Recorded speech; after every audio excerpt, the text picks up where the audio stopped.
Hinay-hinay na nga gitangtang sa kontraktor sa Cebu Bus Rapid Transit ang separator kon barrier nga nakamugna og disgrasya diha sa Dalan Osmeña Boulevard di nahimutang ang first phase sa CBRT project.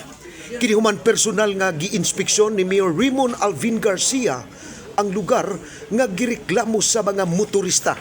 Ning bag-o lang, tuto ka driver sa motorsiklo ang nahaybol ni adtong Pebrero 10 tungod kay wa sila makabantay sa separator barriers sa dalan nga kabahin unta sa CBRT project nga mao'y agianan sa mga bus. Cebu Bus Rapid Transit contractor to remove all of these barriers in the next 48 hours.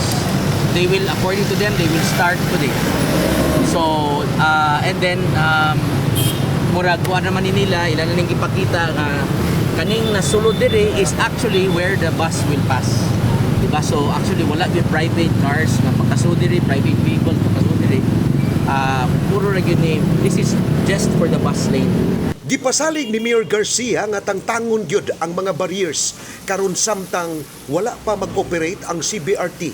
Apan sa higayon nga magsugod na ang operasyon niini, ila kining ibalik sa naandang posisyon. Kinina ang ikaduhang higayon nga gitangtang ang barriers una sa panahon sa kanhi administrasyon ug karon sa panahon ni Mayor Garcia. Tangtangon nila ang screws ilang ihipos, and then once ready na hapit na operate ila na sa gitaon pala.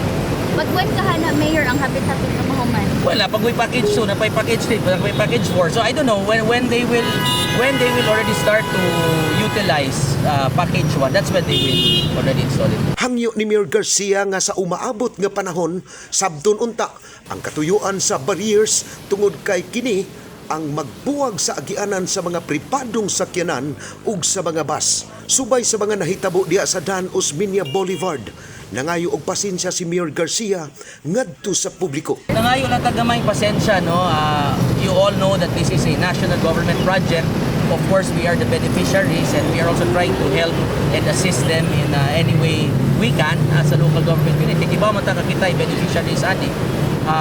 It's good that there is already a close coordination with the Cebu City government regarding this matter niya. May makay sila kay musanong man sila, mutuo man dayon sila sa atong mga suggestions ug atong mga ideas. So hopefully this is one step forward to having a more efficient mass transportation here in the city of Cebu. Kini ang balita.